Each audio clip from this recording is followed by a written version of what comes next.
அண்மை தகவலாக பார்த்து வருவது தமிழக பாரதிய ஜனதா கட்சி தலைவர் இன்றி தடுமாறுவதாக தகவல் கிடைத்திருக்கிறது. அண்ணாமலை வெளிநாடு சென்றுள்ளதால் ஒருங்கிணைப்பு குழு அறிவிக்கப்பட்டது. இந்த நிலையில் ஒருங்கிணைப்பு குழுவின் தலைவராக இருக்கக்கூடிய ராஜா மட்டுமே அலுவலகம் பக்கம் வருவதாகவும் மற்ற நிர்வாகிகள் யாரும் கமலாலயம் வருவதில்லை என்ற ஒரு குற்றச்சாட்டானதும் தற்பொழுது எழுந்திருக்கிறது. தமிழக பாரதிய ஜனதா கட்சியானது தலைமை இல்லாமல் தடுமாறுகிறதா என்ற கேள்வி தொண்டர்கள் மத்தியிலும் பொதுவெளியிலும் தற்பொழுது எழுந்திருக்கிறது. அண்ணாமலை தலைவராக தொடர்வதால் ஒருங்கிணைப்பாளர்கள் முடிவுகளை எடுப்பதிலும் தடுமாற்றம் ஏற்படுவதாகவும் அதில் நிர்வாகிகள் தயக்கம் காட்டுவதாகவும் கள தகவல்கள் தெரிவிக்கின்றன. இது தொடர்பாக எம்முடைய செய்தியாளர் ராஜேஷ் கூடுதல் விவரங்களை வழங்குவதற்காக காத்திருக்கிறார். ராஜேஷ், வணக்கம். அண்ணாமலை அவர்கள் மேற்படிப்பை தொடர்வதற்காக 3 மாதங்கள் லண்டன் சென்றிருக்கிறார். இந்த நிலையில் தமிழகத்தில் பாஜக தலைமை இல்லாமல் தடுமாறுவதாகவும் அறிவிக்கப்பட்டிருக்கக்கூடிய ஒருங்கிணைப்பு குழுவினர் கூட சரிவர கமலாலயம் வருவதில்லை எனவும், அண்ணாமலை இருந்தபோது எப்படி பாரதிய ஜனதா தமிழகத்தில் சுறுசுறுப்பாக விறுவிறுப்பாக தினந்தோறும் செய்தியாளர் சந்திப்பு அதுபோன்ற நிகழ்வுகள் இருந்ததோ, தற்பொழுது அந்த மாதிரி எதுவுமே இல்லை அப்படின்ற ஒரு குற்றச்சாட்டு களத்திலிருந்து வருவதாக இருக்கிறது. தற்பொழுது பாஜகவின் செயல்பாடு தமிழகத்தில் எப்படி இருக்கிறது? இந்த குற்றச்சாட்டுகள் உண்மைதானா?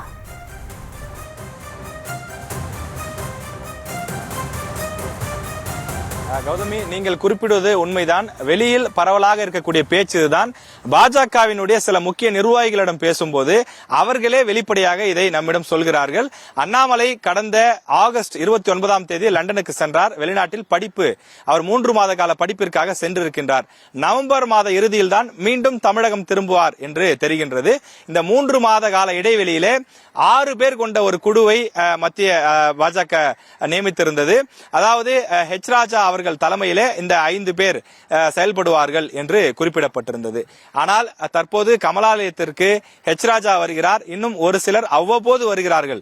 6 பேரும் சேர்ந்து வந்து அடிக்கடி கூட்டம் நடத்துவதோ, ஒரு செய்தியாளர் சந்திப்பு நடத்துவதோ, தமிழ்நாட்டில் அடுத்த கட்டமாக என்ன மாதிரியான பிரச்சனைகளை முன்னெடுக்க போகின்றோம், தேர்தலுக்கான வியூகங்கள் என்ன செய்ய போகின்றோம் என்ற எந்த விதமான பணிகளையும் அவர்கள் 6 பேரும் சேர்ந்து அதிகமாக முன்னெடுப்பதில்லை என்ற ஒரு குற்றச்சாட்டு கட்சியினர் மத்தியிலேயே இருக்கின்றது. இப்ப கட்சிக்காரன் கிட்ட போய் நம்ம கேட்டோம்னா, அடப்போங்க, இன்னும் 3 மாசம் கழிச்சு அண்ணாமலை வந்தாருன்னா அதுக்கப்புறம் கூட்டங்கள்லாம் நடத்துவாரு, அப்போ வந்து நம்ம கூட்டம் காமிச்சோம்னா பரவாயில்ல, ஒரு பிளெக்ஸ் போர்டு வச்சோம்னா பரவாயில்ல, ஒரு செலவு பண்ணா அதுல ஒரு நியாயம் இருக்கு, இப்ப நான் எதுக்காக கணக்கு காமிக்கணும், இப்ப நான் பண்ணனா அந்த பணம்லாம் வேஸ்ட், பணம் விரயமா தான் போகும், நான் பண்றது தலைமைக்கு தெரிய போறது இல்ல, இந்த மாதிரியான பல கருத்துக்கள் இருப்பதை பார்க்க முடிகின்றது. தற்போது ஒருங்கிணைப்பு குழு சில விஷயங்களை முன்னிறுத்தினாலும் கூட, சில கட்டளைகளை உத்தரவுகளை பிறப்பித்தாலும் கூட அதனை நிர்வாகிகள் பெரும்பாலானோர் சரிவர கேட்பதில்லை, கவனிப்பதில்லை என்றே சொல்கிறார்கள். பெரும்பாலான நிர்வாகிகள் தங்களுடைய சொந்த பணிகள், அதாவது இப்ப அரசியல் இருக்கிற எல்லாருமே பாத்தீங்கன்னா முழு நேரமா அரசியல் இருக்க மாட்டாங்க, சொந்தமா அவங்க பார்ட் டைம் ஒரு பிசினஸ் மாதிரி ஏதாவது ஒன்று இருக்கும். அந்த மாதிரி தங்களுடைய சொந்த பிசினஸ், தங்களுடைய வேலைகளை அவர்கள் முழுக்க கவனிக்க தொடங்கி விட்டார்கள். கட்சி பணிகளை பெரும்பாலும் 80% நிர்வாகிகள் கவனிப்பதில்லை என்றுதான் குறிப்பிடுகிறார்கள். ஒரு சில உதாரணங்களையும் குறிப்பிடுகிறார்கள். சமீபத்தில் பிரதமர் நரேந்திர மோடி அவர்களுடைய பிறந்த நாள் போனது. அந்த பிறந்த நாள் அன்று தமிழக அளவில் மிக பிரம்மாண்டமான கொண்டாட்டங்கள் எதுவுமே இல்லை. ஏன் சென்னையில் கூட பெரிய அளவில் கொண்டாட்டம் இல்லை.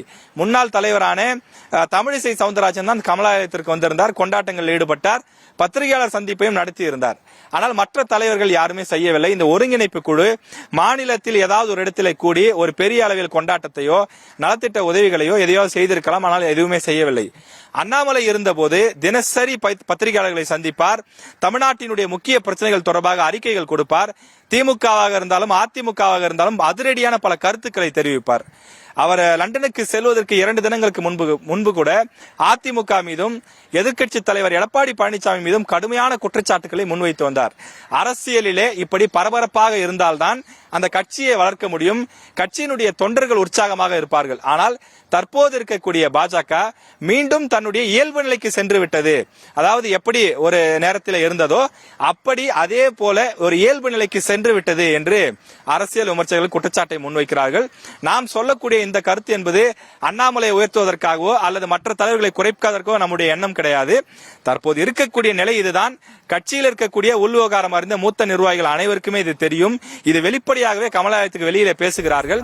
பல முக்கிய நிர்வாகிகளிடம் பேசும்போது இந்த கருத்துக்களை நம்மிடம் சொல்கிறார்கள்.